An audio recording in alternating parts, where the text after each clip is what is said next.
It is May 7th, 2018. This is the Wrestling Inc. podcast, the post Backlash RAW. I'm Glenn Rubenstein, joined by Raj Giri. Mr. Matt Morgan will be coming along here in a little bit. Raj, you dodged a bullet last night, sir. Missing out on Backlash. Yeah, what a travesty, huh? Oh, that was something else. So tonight, I feel like the WWE really had the deck stacked against them to pull off a satisfying show, but right away, head first into Money in the Bank season, they announced tonight, top of the show, we're going to have 2 8-person matches, one for the men, one for the women, 4 and 4 Raw and SmackDown. There's speculation based on the promos. Maybe we'll see something involving the tag teams along those lines, but that was not confirmed tonight. No. All there is there's 3 briefcases on the promotional poster for it. Sent out.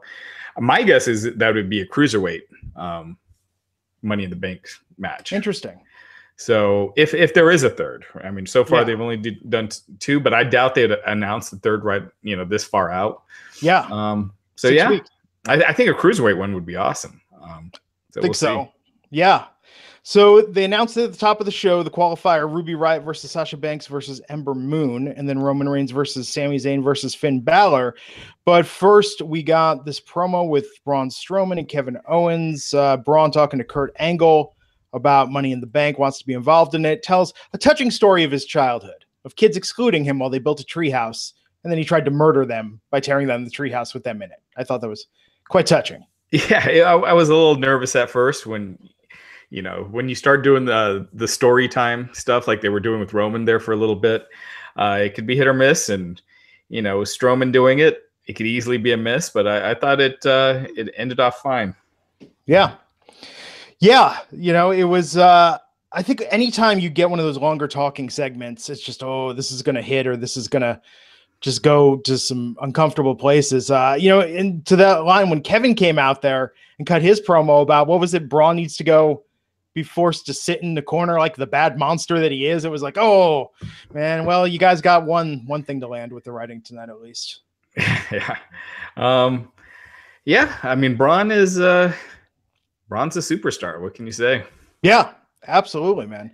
Matt's having some technical issues, so I'll just keep going. And before we get too far into this, do we want to cover the news about Chris Jericho and Rey Mysterio at New Japan Dominion?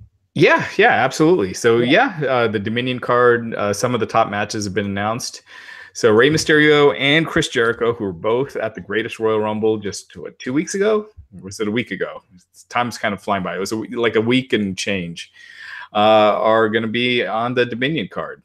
Chris Jericho is wrestling Tatsuya Naito, and Rey Mysterio to be determined. So, pretty cool. And then you got Kenny Omega versus Kazuchika Okada at Dominion in a 2 out of 3 falls match. So, and what's the date on the show? That is June. I want to say 9th. Yep, June 9th. Gotcha. So that pauses a little bit the chance of either of them returning to the WWE. Yeah, I'm surprised they're loading. I'm not surprised they're loading Dominion, but they got the big show, at the Cow Palace coming up. I'm surprised they're not. They didn't save Jericho versus Naito for that. So I almost wonder if Jericho has like a handshake agreement with WWE that the matches he does are all in Japan and not here. That's not confirmed. That's just my speculation, but because that match seems like it would make sense for here. Yeah, absolutely. It's interesting, that Cow Palace show, everyone's talking about the slow ticket sales with it. I don't know what people were expecting. I mean, the Cow Palace, I live, 45 minutes from there. That's a huge venue. And San Francisco has never been that hot for wrestling. I mean, the WWE comes here maybe twice a year, and usually one of those is a house show. Yeah, but the fact that they sold out, Long Beach so quickly, thousands of tickets within 15 minutes. But, again, they're going back there pretty fast. Long Beach is like 6 hours from San Francisco? Yeah, about 6.5. And but also, though, WWE proving again the viability of the market. WWE, it feels like, is in Southern California 3 or 4 times a year. Yeah, but I think a lot of that has to do with that, and they're in the Bay Area a lot. I mean, they're in San Jose. They don't go to San Francisco much because I think just how old the Cow Palace is, and just with configuration stuff, because that's an old arena. And so they'll usually go to the Oracle SAP Center and then Oracle in Oakland. They've been doing Sacramento lately, but it's usually one TV per year that the Bay Area gets, and then one house show per year, like on an off day. So I don't know. Will be interesting to see if the Cow Palace ticket sales pick up. But yeah, Southern California is just such a hotter market, it seems like, than Northern California is. Even independent wrestling here isn't that big. There's a couple smaller promotions. There's Hood Slam, but it's not like what I hear about or see in other parts of the country. You know? Yeah, California. I mean, San Francisco used to be a hotbed for pro wrestling, and I lived there for 10 years, and I don't remember them going to the Cow Palace once. I mean, they did stuff at the Oracle Arena, but not at the Cow Palace. Yeah, they did it one year, and that was the year we had moved back to Denver for a year, and that was the year they did the Eddie Guerrero defeating Brock Lesnar for the title. Yeah, that had to have been their last event at the Cow Palace, because I'm trying to think so. It's been a long time. Speaking of live events, I want to take this time, thank the sponsor of this episode, which is SeatGeek. You've heard us talk about SeatGeek. Tongue-tied here. SeatGeek. Now, I have the app on my phone. It's by far the easiest way I've found to shop for tickets. I could be anywhere, and with just a few taps, I can instantly find seats. And it's funny, I actually used SeatGeek the other night. My wife said, "Oh, Richard Marx is playing in Napa." And I was like, "Richard Marx? The Right Here Waiting guy? You want to go see that?" So I went on SeatGeek, found us tickets at the last minute, found us an excellent deal. We got tickets really close for a great price. And I have to say, Raj, this guy has more hit songs than you could possibly remember. Hey man, I probably know Right Here Waiting for You by heart. If it came on, I could probably sing along to it. Don't Mean Nothing. He played Hazard. He was supposed to have that Angelina song, like all these ones where I was like, I know that song. And then all the songs he wrote for people. And here's the funny part. He's just sort of a regular dude, even though he's married to Daisy Fuentes and now has all this money. So he's telling jokes in between, just talking to folks, swears like you wouldn't believe. And it's one of the most fun concerts that I've been to. And how did I get my tickets? SeatGeek made it happen. SeatGeek is designed to make your ticket buying experience easier than ever. They save you time and money by searching multiple ticket sites to compare prices and find you amazing deals. And to get you the most bang for your buck, SeatGeek grades every ticket based on the value to help you immediately identify the best seats that fit your budget. Plus, every purchase is fully guaranteed, so you can shop for tickets with SeatGeek and have full confidence. You can make SeatGeek your go-to app for finding the best deals on every type of ticket, from sports and concerts to comedy and theater, plus professional wrestling, of course. And best of all, our listeners can get $20 off their first SeatGeek purchase. Just download the SeatGeek app and enter the promo code INC today. That's promo code INC for $20 off your first SeatGeek purchase. SeatGeek, we thank them for sponsoring the podcast. Raj, I feel like since I've had this, I'm seeing more concerts, going to more live events. I'm getting better seats. SeatGeek is an amazing app, and I love having them as a sponsor of the podcast. Yeah, I've used them for Broncos tickets, for Bon Jovi a couple months ago, Guns N' Roses last summer. Maybe one of these days we'll use them for someone current, but it seems like we're going to all the 80s nostalgia bands. But no, have you been to a concert with like a quote unquote current artist? Because I have, and let me tell you, you feel like somebody's parents. I went to Lady Gaga. Remember that last year using SeatGeek. We use SeatGeek for that. So yeah. Yeah, we went and saw Katy Perry a few years ago. People were looking at my wife and I like, "Oh, and where are your kids?" And we're like, "Nope, we're all fireworks, and we're just here to enjoy the show." Yeah. Man, so speaking of shows, where was the WWE running tonight? Were they still in New Jersey? Where was it? It was East Coast. Yeah, last night was Newark, right? So Newark, yeah. I think tonight would have been Albany or something. Yeah. Same general area. It seemed that a lot of people online that, man, that's talk about great opportunities for live fans. Is just if you're in one of those multi-state, tri-state areas where everything's just a 2-hour drive away from each other. Yeah. Long Island. Thanks guys. There you go. Yes, that's right. Billy Joel. They pointed out Zack Ryder when the fans are chanting for Zack Ryder. They're like, hey, wait a second. The reason why they're chanting for Zack Ryder is because he's from this area. Did he get a dark match or anything at least? I don't know. I can double check, but I know there was a Authors of Pain dark match during the Bobby Lashley interview, which we'll get into. Oh yes, that Bobby Lashley interview. Be careful what you wish for, folks. Yeah, when I was saying they should do video packages and interviews, that wasn't what I had in mind. Did he say he ate laundry or his sisters ate laundry? Or I believe that was the punchline of the story. Or I thought it was the bully. He was feeding somebody a towel, a security towel. Yeah. Yeah. It's good. If you ever face a Samoa Joe, you can do a promo, but I'll make you eat that towel. There you go. Yeah. Planted the seeds for it. Oh, such a weird show tonight. Now, Backlash, let's talk just for a second about the Backlash to Backlash. Because online today, you had Meltzer saying, oh my God, so many people were curious about this show that like crashed our site. We saw a huge spike in people watching live last night, and we already saw a lot of people watching the video today. It seems like this was a hot pay-per-view for all the wrong reasons.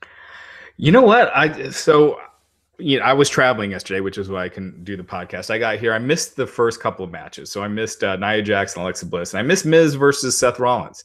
So Backlash was even worse for me than most people because I didn't get to see Seth Rollins versus The Miz, which was, the best match of the night by far. But I didn't think it was terrible. Like some people are saying it's one of the worst pay-per-views of all time. I'm like, man, did you see like NWO Sold Out or some of those WCW like Sin and these pay-per-views from back in the day? There have been some real stinkers. It was bad. Definitely the worst one this year. We talk about this all the time with the match layout. And why would you do a match where Reigns has been getting all this hate and then have Samoa Joe put him in a nerve hold and rest holds for the first 20 minutes? And that's how you want to end the show, And then AJ versus Nakamura, you had a nonsensical stip to begin with a no DQ. If the last match ended in a double DQ, then it would make sense. But the last match ended in a double count out. They went to a double no DQ, which obviously they're leading towards either a false count anywhere or last man standing or maybe a cage match. But when you're doing that, put those matches on free TV and not on a pay-per-view where you don't have a finish. Yeah. So anyway, I thought it was a bad show. I thought Samoa Joe versus Reigns just sucked. And, people are saying, look, fans were leaving for Reigns and hey, they were leaving for Joe too. I think that match just sucked so bad that the show was so long at that point and just inconsequential that people were just checked out. I think it could have been anyone. You had that same match. It would have been the same result, except maybe not Daniel Bryan yet. But I think most people, it sucked the life out. It sucked. Shouldn't have gone last. I mean, I know that the double count out would have been a terrible note to end a pay-per-view on, but yeah, they could have done. Yeah. I mean, they booked themselves into a corner because they didn't want Styles or Nakamura to lose. You could have done a DQ. I still think having that match end in a DQ with maybe AJ low blowing Nakamura, but it was they already had the no DQ stip, so I guess you couldn't do that. Yeah, they kind of booked themselves in a corner there. And it's weird too. We talked about this with WrestleMania. I'm going to go back and watch that match last night, the Samoa Joe Roman match, because the WrestleMania match, if you watch it removed from WrestleMania, it's a pretty good match. With Brock and Roman and the bleeding and everything that happened, the surprise Brock retention of the title. I have a feeling it's just that when they put it in that slot, they better be putting on the match of Roman's career at this point to get people to go out on a high note. I mean, Roman could go. I mean, to have a match be boring, have Samoa Joe be boring just to get fans booing Samoa Joe. Yeah. It's stupid. All that does is it makes for a boring match. I mean, that should be just obvious. So, at this point, we've said it. We've been saying it for years. Roman as a heel, and you'd have a bunch of baby faces chasing him right now. It could really help turn things around. So I feel like we're in that post WrestleMania lull, and I think that would give a little spark. Having Reigns as a heel, have him win the title, Paul Heyman turn on Lesnar, go with Reigns, and then you got like Seth Rollins built in, ready to come after him, and Strowman. If you want to do that, I have a feeling they want to keep Strowman away from the world title, but you could do that. You got tons of people. Given what happened tonight with Roman, it even makes it more mind-boggling that they had him win last night. And I pointed out, and Raj, I'm going to find ways to work this into the podcast for at least the foreseeable future, but I was making the comparison last night to our beloved Karate Kid and Cobra Kai. And in that movie, Daniel just gets the crap kicked out of him and is on a real losing streak. And then, he musters what he has to, comes back, wins the big fight. He doesn't win a fight halfway through, then lose some more, and then go back to the triumphant victory. With Roman, drive him down, make him the underdog, let him lose by whatever means. I mean, even like tonight with that. So that way, when he does face Brock and beat Brock, we feel like, oh, he really overcame something. See, I don't agree with that. I think there's already he's had a lot of wins sucked out of his sails since WrestleMania, losing that match. Mm-hmm. I think it would have just done more. I don't think they're trying to tell an underdog story here with Roman. I think the plans changed at the last minute with Lesnar. He signed, he re-signed, and they, because the finish was supposed to be Reigns winning that match. The Saudi Arabia deal was kind of a last minute thing.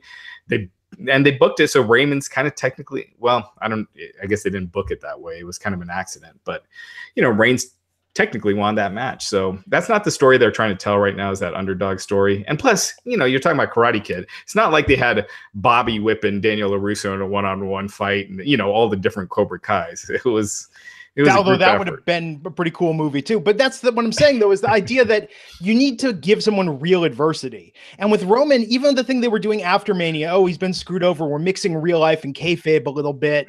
Like, let's really run with that for a while and then have him do the comeback spot. Tonight, even the way they ended that match with Jinder set up perfectly a match for next week. The second chance Roman's going to get for Money in the Bank. I know we were making our predictions online. You were saying Finn, not Roman. I fully expect they're going to try and shoehorn Roman into Money in the Bank, have him win, and use that to get. They won't. You don't think so? No. So Jinder and Roman Reigns is actually Roman's feud this for the next few months. So it was supposed to be Samoa Joe. Now it's Jinder. So how I was mentioning, they don't have any good heels. They don't have any top heels on Raw, and this is showing. Like they're pushing Jinder back into that spot quick after I don't know if they just realized that Samoa Joe's gone and they don't have anyone, but yeah. So I bet you it's probably going to be Reigns and Jinder at Money in the Bank if they don't do Reigns and Brock. Ooh, they should have Jinder. Remember that Adam Rose promo that he cut towards the end where he came out and talked about all these great feuds everyone had on the main card? And I forget who his opponent was, but he said, and you're on main event wrestling me. Like, Jinder should do that. Be like, Finn and Seth and these guys. And hey, buddy, you got Jinder Mahal. Guess you drew the short straw. It's, I don't think that's going to help Reigns any. Yeah, I mean, the fans won't be. I don't think they'll be booing cheering Jinder over Reigns, but Jinder face those turn. Matches, I don't see them being any good. That's a really tough one. That's a really tough predicament to book him in. I mean, man, I mean, what do you do for audience at that point? It's like, how do you protest?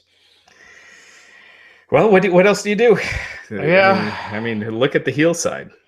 Last night when they walked out, I pointed this out on Twitter. How much more effective would it have been instead of just leaving during the main event if they would have formed a conga line and gone out No Way Jose style to exit the arena to protest the main event? Yeah. Don't just leave. Have some flamboyance and show to it. I think the main event made sense because Roman's the top babyface on Raw. Another loss. Samoa Joe, it doesn't really hurt him. Yeah. It doesn't. It's just, I want a story. I want to be surprised. There are no stories right now. There are no good stories on Raw or SmackDown. It's just highlighted. Okay, so I mean, not just Cobra Kai, but everything else on TV. Don't you feel like right now, everything else on TV is fantastic? We're in a golden age of TV right now. And then Monday Night Raw. Yeah, no, I agree. It's repetitive. It's stale. As far as, not from a match quality standpoint goes, I think Rollins is on fire, and there's a lot more they could be doing with him right now. I think you have Roman as a heel and Rollins as a babyface, and it could be something there. There could be like, that could be WrestleMania depending on if it's done right. If they book Rollins right, I think it could be huge. Yeah, I'm just to check it out, just to make sure that I'm not crazy. I'm gonna watch an episode of that darn Camp WWE, and if that is better storytelling than Monday Night Raw, we've got a serious problem. Yeah, I mean, I didn't think. Well, yeah, let's get into the show. Yes, but I didn't think this episode was bad. It was just there. The main event was good. There was some potential. Yeah, but as a what we're talking about, episodic TV show, there's no good storytelling. It's just there. If you missed it and just read up on who won the qualifying matches, you're good. Yeah. So Braun told the touching story about trying to murder kids that wronged him. Then he got into a match with Kevin Owens to qualify for Money in the Bank. A lot of back and forth, looked more competitive than your typical Braun match, but ultimately Braun brought Owens into the ring, delivered the running power slam for the win. The commentary pointed out it was Owens' birthday. Owens news today, is that legit from an interview? He just signed a 5-year renewal with the WWE. Yeah, that's what he says. So yeah, I mean, they've been re-signing a lot of their top guys. So makes sense. Makes sense. It looks like so. Google Hangouts has changed a lot. They're changing to Google Meets, and I guess Matt got rid of the app and reinstalled it, and it's giving him some problems. So he's likely not going to be on tonight, but he'll be on Wednesday. I won't be on this Wednesday. Justin will be replacing me. I'm going to be traveling that day, but we're just going to play it in kayfabe, like we're keeping you two separate for the time being. Yeah, right. Just to build anticipation. No, he will be missed. He was on fire last night. Definitely some good stuff there. Encourage everyone, even if you skipped Backlash, watch the podcast from last night as well. So yeah, Braun won that match. Braun is going to Money in the Bank. Great example. Braun's a guy that does not need to win Money in the Bank. I'm curious how they're going to book the match. If indeed he doesn't win, how they explain that, because he doesn't really lose a lot. Yeah, but he can lose a match like that. It's like losing a Royal Rumble, right? Or the Battle Royal. He won the greatest one, but the January one. Yes. So yeah, I mean, they could do it. He's outside the ring killing everybody, and someone runs in and sneaks in, and gets the briefcase. I don't see Braun winning it. No, if he wins the briefcase, I think it's going to be like the Nicholas at WrestleMania thing. I think it's going to be a very short-lived, like huge pop, gigantic moment, but over very quick. I mean, they could do, if Lesnar does have a title defense at Money in the Bank, they could have Braun winning it, Money in the Bank, and then cashing in that night on Lesnar. I mean, they've done the same night cash-ins before with like Dean Ambrose and Kane in the past, but yeah, with Ambrose, that was pretty awesome. Yeah, if you did Lesnar versus somebody, I wouldn't do Reigns again. I think unless Reigns is winning the title, there's no point in doing it. If that happens, where Reigns is winning the title and then Braun cashes in and wins the championship, I take back every bad thing I said about WWE storytelling. Like if that's the big swerve, then it's like, oh, Roman's finally going to happen. Then nope, it's Braun. Boom. Yeah. That will redeem at least 6 months of the shit we've had to put up with. You know what? I don't think they want Braun winning the title. Yeah. I think they see Braun as like an Andre the Giant Undertaker attraction where he doesn't need the belt. And it doesn't help him any, even though I don't necessarily agree with that. But from what I heard, that's what some people think, that the belt does nothing for him. You keep him as a special attraction, this monster. And because having the belt kind of books you into a corner a little ways, because then you do have to, give people offense and have him get beat. Yeah. So, yeah. Random match followed that after some promos for Money in the Bank qualifiers. We had Goldust. Real quick with Owens and Owens and Strowman hitting those shoulder tackles on the outside, beating Owens clean. Owens hasn't won a match on TV since he beat Dolph Ziggler on an episode of SmackDown in February. Wow. And he's really the top heel on Raw. So, I mean, I thought this was a really good match. I thought it was one of Strowman's better matches, but, I feel I don't like how they just keep crushing KO and Sami Zayn. They make them feel more and more like mid-carders every week. Oh, they've successfully done that. I mean, that's why it's funny reading the news. The WWE re-signs Owens to this large deal, and it's kind of like, and this is what you're doing with this. It's yeah. I mean, but the whole thing right now, this is the reason why the Brock situation, I think, diminishes what's even possible on Raw, because we've got the biggest title in the company isn't even in contention on a semi-regular basis. Yeah. So we got a lot of people that want qualifying matches. Everyone, Zack Ryder, Goldust. We had Breezango, the Ascension, alluding to something again. You said, there's going to be a third briefcase, but maybe cruiserweight, maybe tag team. I'm sure we'll learn more in the coming weeks. Bayley cutting a promo about wanting to qualify for the female Money in the Bank. And then we get No Way Jose, Apollo Crews, and Titus O'Neil versus Baron Corbin and the Revival. So this is now 2 nights back-to-back, Titus Worldwide, part of the No Way Jose Conga line. This was a very random match that I'm not sure what it really accomplished, aside from filling time on TV. It's a way to remind you that No Way Jose is not going anywhere. They beat him. This was his second match since he's been on the main roster. Yeah, maybe his fourth appearance. Yeah, fourth appearance, second match. Beat clean, Baron Corbin.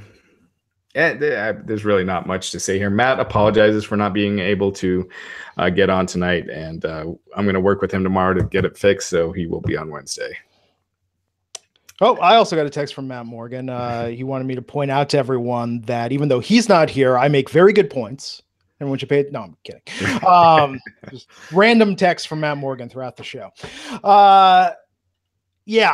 This match. So Baron Corbin and the Revival won. Corbin hit end of days on No Way Jose. Yeah. That's about all. Did you watch Ride Along with Titus Worldwide and Team Little Big, the one from last week? No. It's good. I don't really watch Ride Along that often. Really? It's too, man. I got 2 little kids, a dog. I got to have, Don't you have shows you just put on when you're like cooking or just doing some random stuff? I mean, for me, that's a lot of the WWE, the non-core programming, like the stuff we don't cover. I just feel like it would help me just to be aware of it, but I don't need to pay close attention. Yeah. But no, I thought Titus Worldwide came across very well on Ride Along. I'm rooting for them now, just to kind of work out and get more over beyond this Titus World slide thing. I think Titus has, I think he's just been in that spot for too long. Where it kind of drags down whoever's put him in with him. And I think Apollo has a ton of potential and he needs to be taken out, get rid of No Way Jose's gimmick, have him do something else and team with Apollo or someone else. And because this is going nowhere and I feel bad for Apollo. Yeah. Money in the Bank qualifying triple threat, Sasha Banks versus Ruby Riot versus Ember Moon. I was wrong, folks. I predicted on Twitter. I thought Sasha had this on lock. It was going to be Sasha and Bayley in the women's Money in the Bank representing Raw, but I was thrilled to be surprised with Ember Moon picking up the win here. Yeah, I mean, I actually figured it'd be Ember Moon or Ruby Riot. I almost didn't think Ruby Riot just because it looks like she's going to be in the title picture anyway without this. Just by default, they have no other top heels. Alexa Bliss is injured. So it makes sense. They're clearly not giving Sasha and Bayley any wins in this feud. And then Bayley coming out. This feud just sucks. I just get to it. Get it over. I'm fine now at this point if they just completely forget about it. Because it's so lame. My theory, and we'll see what happens tomorrow night, but if they keep all of the women teams or pairings out of this, right? I think it's because they're going to start laying the groundwork at Money in the Bank for a women's tag division to launch at SummerSlam, which will mean no Iconics, no what's left of Absolution, no Riot Squad. They'll try and keep them out of the Money in the Bank match to try and build the women's tag division. I don't see it, but yeah, we'll see. I mean, they still haven't introduced the Cruiserweight tag division. They've been working on that for a while. So you need a lot more talent. I mean, you just think about how many women they have, and you need women in the singles division and then also a tag division. Again, then what do? Do you have a tag division on Raw and SmackDown? I'm not saying I never see it. I just don't see it happening anytime. I don't see it happening this summer. We're very fortunate to get even 2 women's segments each week, and I do not think being in a women's tag team precludes you from singles matches, because look at what they do with the men's tag teams. Well, not all these women's segments are good either. So it's true. Just saying you need to have 2 and they're not any good.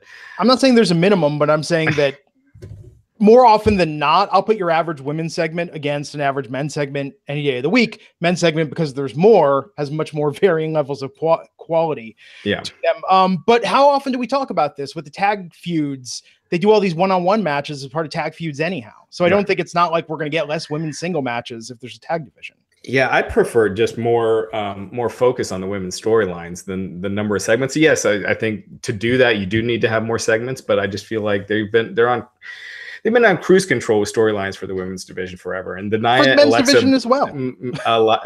Alexa Bliss and Nia is the closest thing that they've had to a good storyline. Absolutely. And it's been, I think, very good. So yeah, in this match, Bayley came in to try and help Sasha take on the Riot Squad. Riot Squad got into it with Bayley. Sasha, the distraction with that, her getting into it with Ruby Riot, ended up allowing Ember to get the upper hand, hitting the Eclipse from the top, and then covered to Ruby Riot for the win and the spot of Money in the Bank. So Ember Moon, man, and a little punny with her post-match promo there. You like that? It's just funny once I realized she was doing it. It's over the moon stuff. I don't know. It sounded way too scripted. She could be the Becky Lynch of Raw. Hopefully they don't bury her as well. Yeah. That promo did not. It just sounded way overly scripted. I'm a big Ember Moon fan, but the stuff they gave her wasn't the best. Yeah. Ember, though, man, she looks like a star. I mean, oh yeah, tonight I thought she was fantastic. So, and this match was, I thought this match was really good. Absolutely. No, this was a definite standout of tonight's show. After that, yeah, we got the package on Bobby Lashley, man. What we've been waiting for, explaining to everyone who hasn't been paying attention, or wasn't paying attention during his last WWE run, explaining his background, why he's a badass, everything he's done, competing even in military athletics, collegiate athletics, and his career in the WWE, which led to a sit-down interview. Now, smiling, telling stories about growing up with sisters. Yeah. When we've been talking about doing a video package and some interviews on him, that's not what I had in mind. Talking about how his career was he left WWE early and he has a lot left to go and everyone's on notice and he's coming after everyone and no one can touch him. That's what I was expecting. Not he just, laundry and feeding laundry to And then he gave shout outs to his sisters at the end of the interview. Oh my gosh. It seemed like, what it seemed like? I put this on Twitter. It was almost like he was being like a Bo Dallas heel. Like when Bo Dallas first came on with the over the top, you can do it and Bo leave. That's how over the top corny this thing was, that it almost, and I'm sure it wasn't a heel turn, but it definitely felt like that way. See, my wife, so cheesy. First thing she said when he's telling the story and he's smiling, she's like, "Oh, this guy's adorable."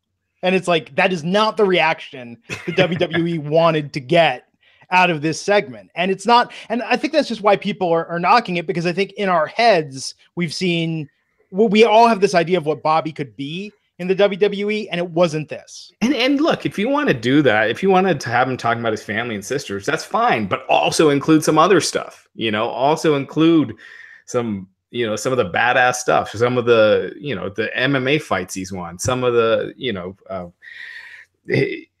this, I know they don't want to mention TNA, but just something tough.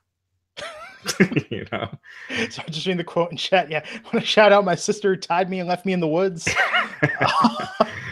Man, it's just parts of the personality. I mean, I get some crap on this podcast because I'm pretty open. I reveal a lot about myself. But if I was playing a character in a wrestling promotion, trying to present myself as a formidable competitor, I'm not talking about Richard Marx. I'm not talking about Hamilton. I'm not talking about Karate Kid. There's a lot of stuff that, like, I'll save that for later in the career, after I've done what I need to do.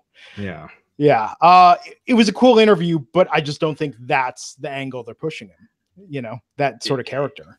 That's what they should be doing. Yeah. And WWE mentioned his MMA career, but he didn't mention it. And I think he needs to mix it, be the family loving guy who had the father and was the military, the Marines, drill instructor. Yeah. So, legit cool background, and but mix it with wrestling and what you're doing. I'll say this though. If in the build up to the next pay-per-view, Brock Lesnar gives an interview like that and starts talking about his cats or people's heads will explode. But that would be, I think that'd be awesome at this point. Yeah, because at first, do you remember when Mankind, Mick Foley, first really got over?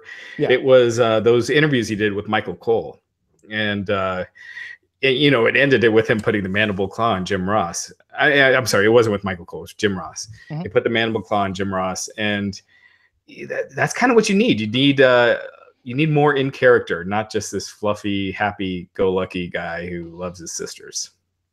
Yeah, it was a great personality. Came across as a great guy for everything except a top guy in the WWE that people aren't fully invested in yet. It's like if Braun gave a promo interview like that now, I don't think he would go that far, but even Braun, the cutesy stuff. I mean, you've been critical of that. Matt's been critical of that. I like it, but with Braun, they've even kind of reined it in. Yeah, except for the apple tree or the tree house. That was a monstrous story. They wouldn't let him in the tree house, so he knocked it down with the children inside of it. Yeah. What was cute about that? And Braun's a face. We've determined that now. Yeah. He's been. Yes, I know. A baby face who may have murdered some children as a child. At least they were definitely injured. Yes, at the very least. Okay, so Sami Zayn backstage with Kevin Owens. I predicted this last night. They're not breaking up. They're just treating it as, oh, they have a very dysfunctional relationship. Which they've kind of been doing for the last like 2 months now anyway. Like they were doing that on SmackDown. They were doing it before whatever the February, March pay-per-view was, the SmackDown one, where they were both in the main event. I mean, it's not doing anything for me because I feel like they've been doing it forever. But I like Sami and Kevin, and I feel like any segment they're in is pretty entertaining. So it wasn't a bad point. I hope they're not turning Kevin Owens babyface.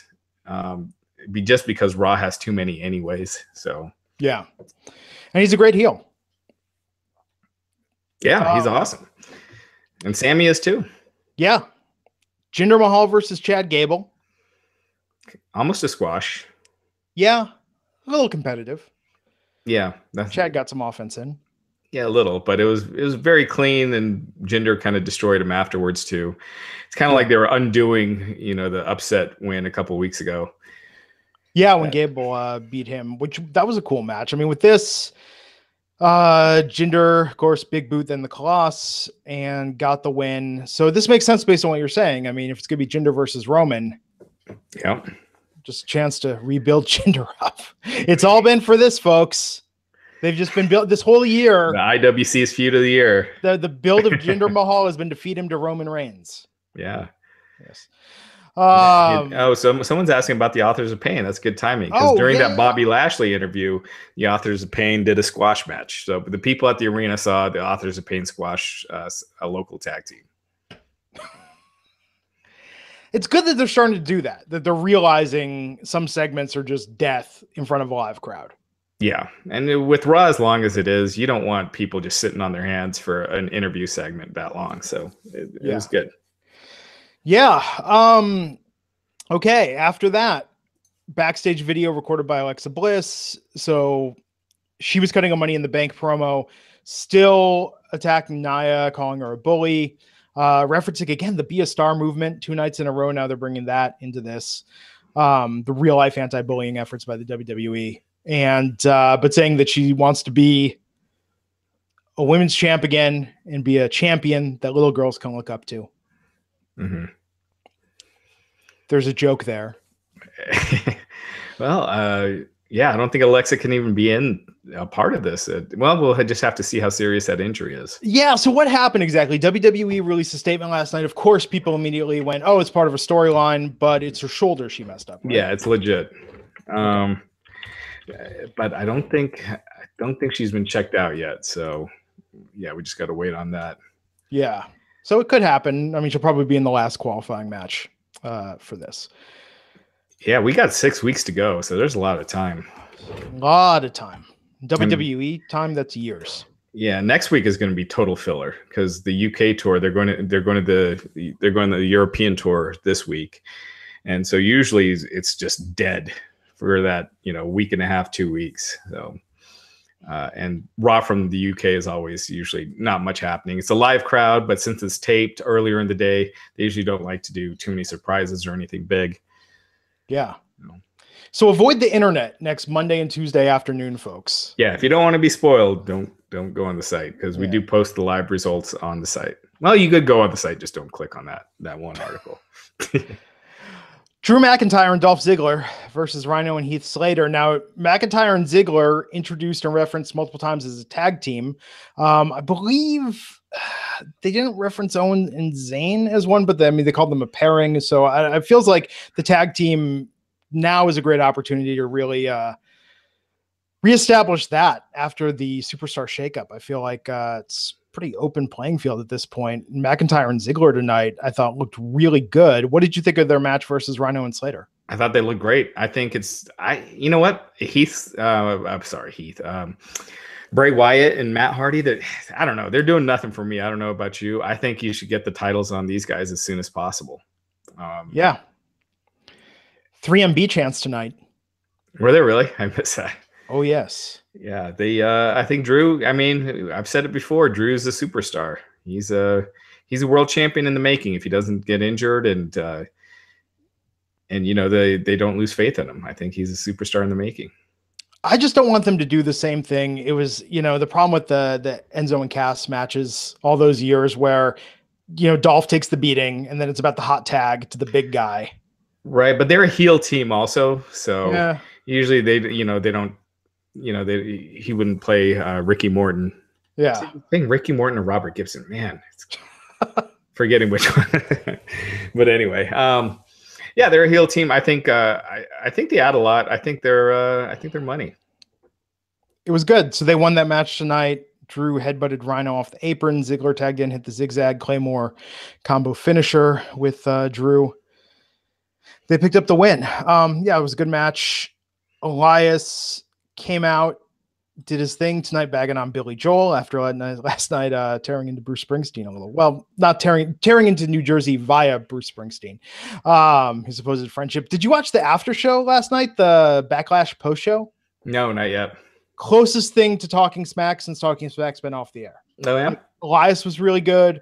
Carmelo was really good. The Miz was really good. Even Rosenberg was bearable for this last night. All right. I will check that out. Yeah. So Elias came out, did the thing, pretended to get a call from Bruce, and he had to go last night. But yeah, tonight he's out there doing that, bagging on Billy Joel, and then, of course, interrupted by Bobby Roode. They go on to have the match. Oh, notable, though, before that, fans were chanting Rusev Day, and Elias acknowledged it and said, Rusev Day has nothing on me. I think this is the first time Shane McMahon did in that one segment a couple months ago, but this is the first time another wrestler has acknowledged or shot down those specific chants. Yeah, well, Elias has some freedom with his promos. You could tell, like, he kind of goes with the crowd and is not just completely going, just reading along with the script. So yeah, he ad libs, and I think that's what makes his promo so entertaining. Absolutely. So what did you think of the match with him and Bobby? Yeah. Elias, his match is just I don't know what it is. There's just something missing once it starts, and when they go long, and Rude is just not there as a babyface, and you kind of felt that Rude was going to win this because Elias won the last two. Yeah, I'm guessing this keeps going. I don't know. This feud does nothing for me. I think it's hurting both guys in a way.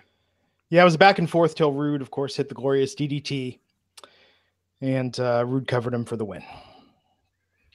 Man, these guys, Elias is a star. It's amazing, though, to have, again, they get this every once in a while. They get the guy, and it's not that he can't wrestle. Absolute star with everything he does except his ring work. And I just think they haven't given him the right feud yet. Yeah, he needs to be in with like a Daniel Bryan or an AJ or someone he could learn with, like that he can really improve his in-ring skills. Because once he gets that, he's money. I mean, he's a superstar, and he's already there personality-wise. Fans already love him. He has a hard time getting them to boo him.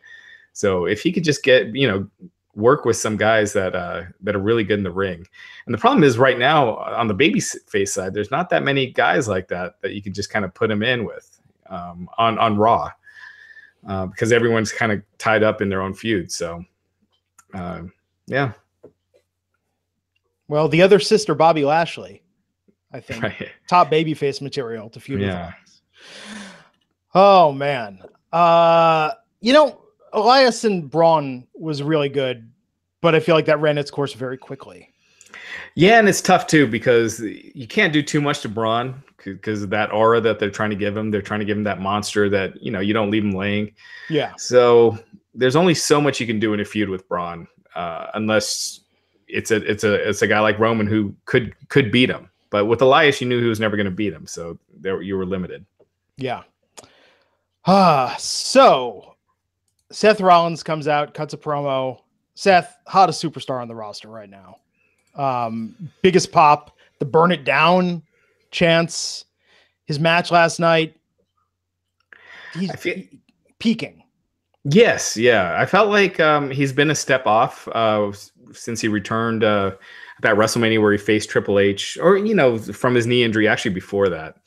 And now it's really coming all back together, and he's really at the top of his game. I think he's the best now that he's been. And, striking when the iron's hot. We say it all the time. And I think, Seth, it's hot. I don't think you put him, give him the world title right now, but I think you start positioning him to go in that direction. It's kind of like Shawn with Shawn Michaels. After his match with Diesel, and the fans were really going with Shawn, you didn't have Shawn just beat Diesel at the next pay-per-view. you kind of did that year-long build, but you were putting Shawn more and more as the focus and really, positioning him as that top guy. So when he finally gets there, he's built in. It's not a sudden thing, and the fans buy it. I think they should do that with Seth, and they might be.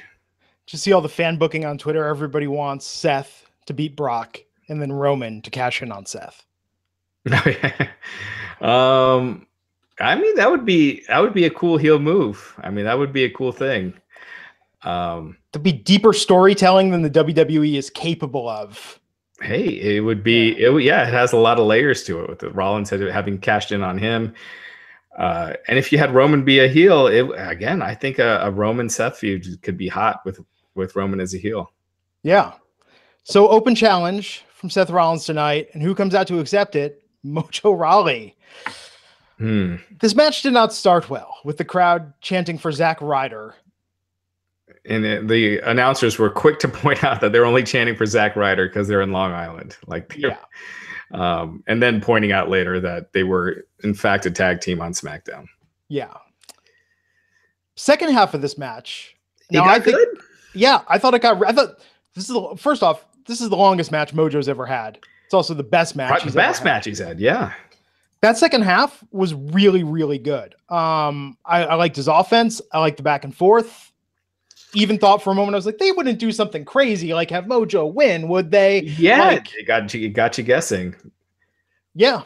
The only bad part is just with how Mojo has been positioned for the last 2 years, to be getting this much offense in on Seth, who is a top guy. I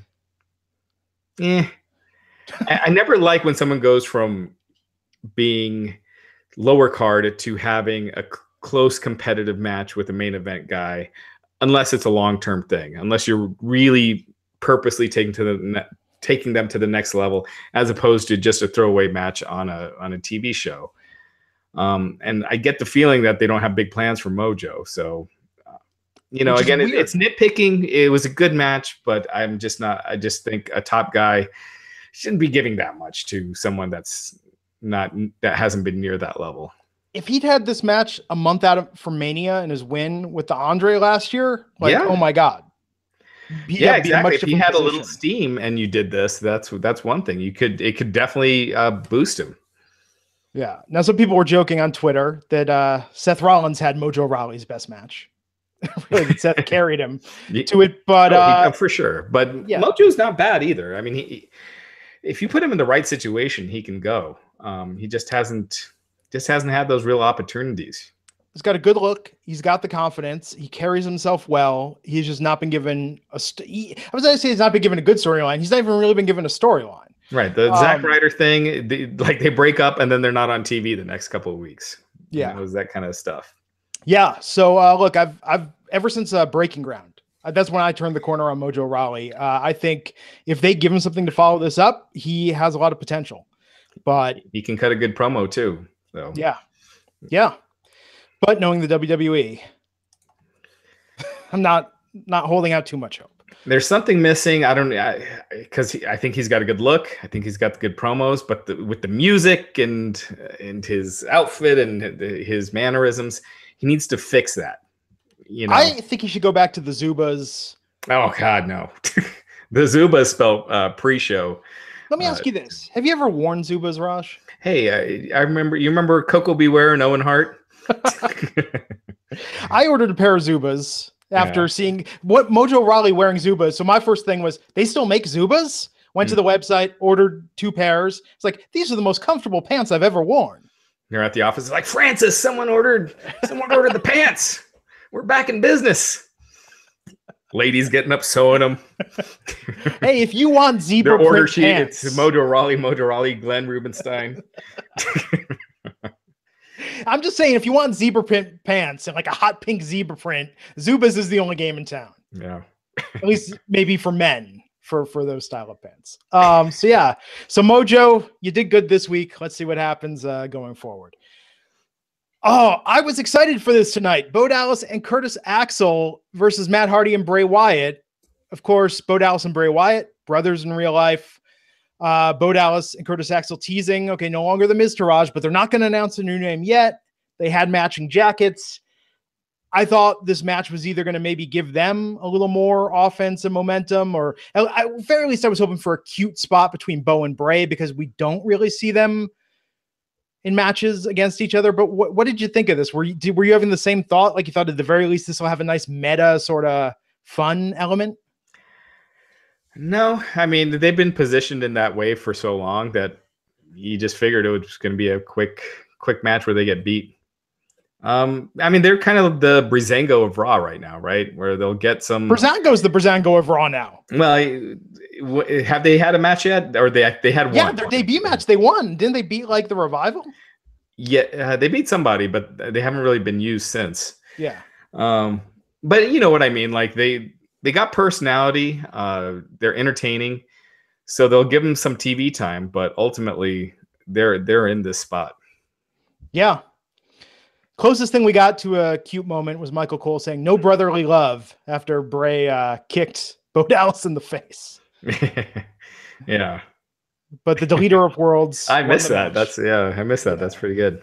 Was that the first time they faced off on the main roster?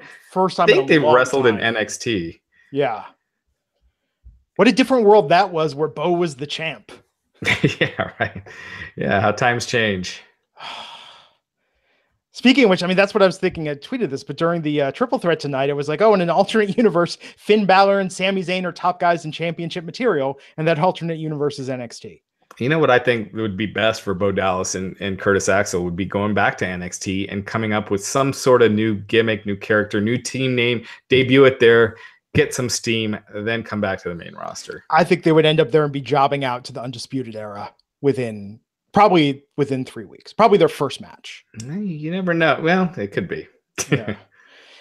Yeah. And have you been keeping up with NXT Weekly again? I haven't watched the last couple episodes, but I do keep up with it. It's really hot again, man. Really, really. They got their mojo back. No pun intended. Well, you got Ricochet. A Velveteen Dream is firing on all cylinders. I mean, they're EC3. They're stacked. They're stacked again. Weird that Undisputed Era is so dominant there, because I think I'm not saying they're boring, but I think they're the least interesting guys on the roster. Yeah. I mean, I really like Adam Cole. Yeah. But yeah, no, I agree with what you're saying. Yeah. Embarrassment of riches again, which is when NXT is at its best. So the second Money in the Bank qualifying match, it was a triple threat tonight. The first one was a one-on-one. The triple threat was Finn Balor versus Roman Reigns versus Sami Zayn. So Roman Reigns got chased out of the ring, and Finn and Sami had a lot of one-on-one time here before it went back to being a three-way. What did you think of this match as the way they ended Raw tonight? I thought it was great. I thought Finn Balor won. Roman, it doesn't make sense in the Money in the Bank match where you usually put guys that aren't already at the top in these matches. I mean, there have been exceptions in the past. John Cena won it once. But in general, the fact that there's one men's Money in the Bank match, yeah, I think you just want to mix up the talent in there, and I think Finn was the right way to go. I don't think Roman's going to be in that match. I think he's facing either Jinder or Brock. And yeah, I thought this match was great. I thought Sami was awesome. I love the stuff with him and Finn. I thought Roman was really good in this match. We've said it before. Roman gets a lot of hate. I almost feel like I defend him more than I should, because he does get so much hate that I feel like I got to point out that he actually is really good in the ring, especially for a guy his size. I'm going to go as far as to say 90% of the Roman hate is really based on how he's booked. Yeah. And tonight was a good example. Look how Michael Cole kept putting him over tonight. After the beating he took last night, most superstar, but Roman Reigns out there. So, I mean, it's just like he's sitting there just constantly finding a way to put Roman over and make him look strong. The way they book him, the way they comment, even the Superman punch, he had the win. He was going for the final move, and then Jinder Mahal cost him. It's not Roman's in-ring ability. It's not his look. Maybe it's a little bit his promos. Could be. I don't think people would hate him for his promos if it weren't for how he was booked and pushed, for sure. Yeah. But so in your estimation, Roman's still the guy. He's still the guy that's going to beat Brock and be the top guy of the company going forward. No, I don't know. I think I think the fact that he didn't win at Mania, it opens up a lot of possibilities. I think, look, you know, before this past month, I didn't think he was going to be turning heel anytime soon. I didn't think it was a possibility anytime soon. Now I do. I'm not saying it's going to happen, but I could see it happening. I honestly think of all the guys right now that I could see as the guy, and I think the company's starting to see it, is Seth. Yeah. But I think there's a role for Roman at the top too. So I don't think Roman's the top babyface. Maybe he could be down the road if he's this healed and people all of a sudden think it's the cool thing to cheer Roman, and I could easily see that happening. But for right now, I think Seth is the guy. I think Roman can be a top heel, the top heel, and that's the way I'd do it. Yeah, but I think with Seth, I don't know. I mean, we still got, so Brock isn't going to be on next week's show. So if he is coming back, it would be the week after that. So that's towards the end of this month. So they wouldn't start building towards the Universal title match until then. But I think Seth makes a lot of sense. Yeah, tonight, man, Finn and Sammy together against Roman. That was just great. Like, part of me was like, man, I'd love to see Finn teaming with Sammy. There was something there, especially because they have similar sort of size and stature, moveset. But yeah, I thought everyone looked really good tonight. I'm glad that Finn won. I think he desperately needs something to elevate his status in the way he's booked, and being a Money in the Bank, a ladder match, seems perfect for him. Yeah, Finn is in that. It's almost like 4 steps forward, 5 steps back. You know, like he'll get a little momentum, then it's gone within a couple weeks. Then a little bit, then it's gone. He's talented as hell, but it's clear they don't see him as a top guy, as a main event guy. Like they could see him in the Intercontinental level over there, but not in the world title mix. Yeah, but it's really good. Yeah, look good tonight. Roman had it ready to go, spear, Superman punch, and then Jinder Mahal out of nowhere pulls him back against the ring post.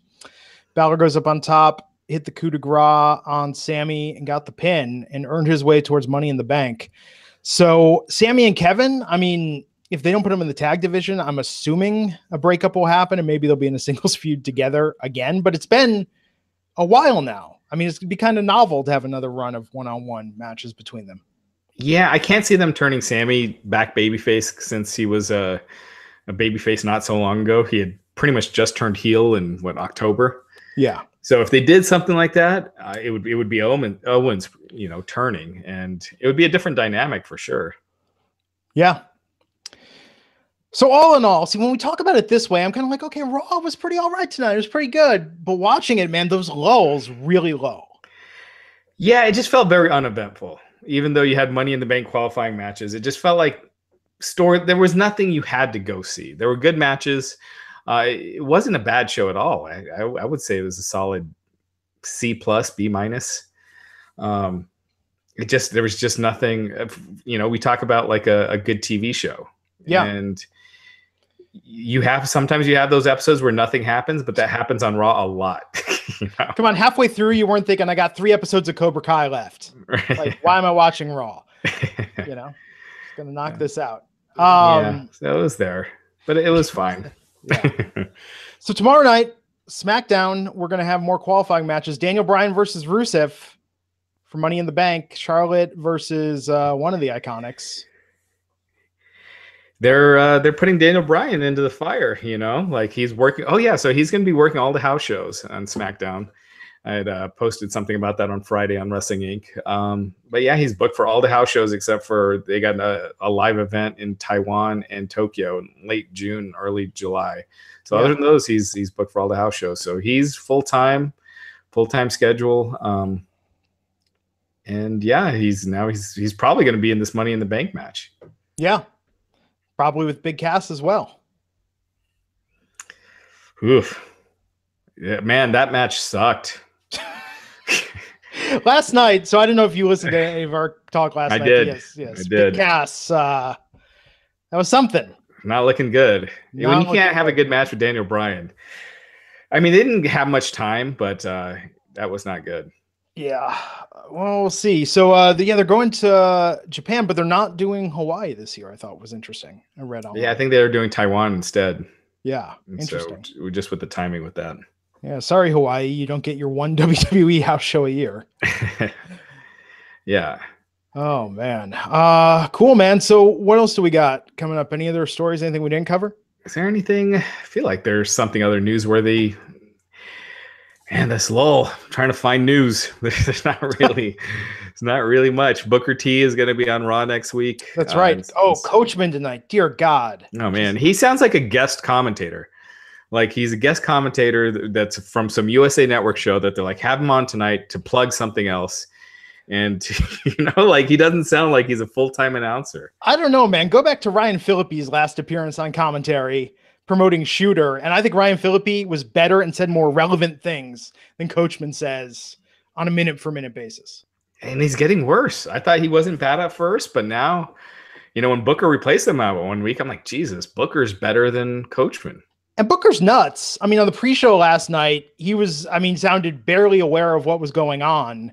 I can't remember the exact example, but he was referring to some people by other people's nicknames and whatnot. But at least it was entertaining. At least it felt it added something. Yeah. Oh, man. Cool. Well, anything else we should hit here before we finish? I think that's about it. Yes, I'm holding back on the Cobra Kai talk till you finish, Raj. All right. The past episode 10. But everyone, Matt last night was, why does YouTube keep promoting that? Well, it's a YouTube show, Matt. Yes, everyone go on YouTube, watch the first 2 episodes for free, at least. If you like the Karate Kid series, you will dig it. Someone's asking about Jason Jordan. He's coming back soon, probably in the next couple of weeks. Yeah. Elijah Burke was just backstage at a SmackDown a couple of weeks ago. There's not much more to it. Gotcha. Stay tuned to Wrestling Inc. for all the latest news. What do you got coming up this week story-wise? The rest of my interview with Ricky the Dragon Steamboat, Nita Strauss, and we got a couple more interviews in the works, so keep checking it out. Awesome, man. I'm Glenn Rubenstein. You can find me on Twitter at Glenn Rubenstein. Of course, live tweet along with Raw, SmackDown, and all the WWE pay-per-views, along with the Wrestling Inc. Twitter account. Please follow that as well. And we'll be back here Wednesday, 12 noon Eastern, to talk SmackDown Live with Mr. Matt Morgan and Justin LaBar. So until next time, folks, I'm Glenn Rubenstein, and we'll see you back here on the Wrestling Inc. podcast.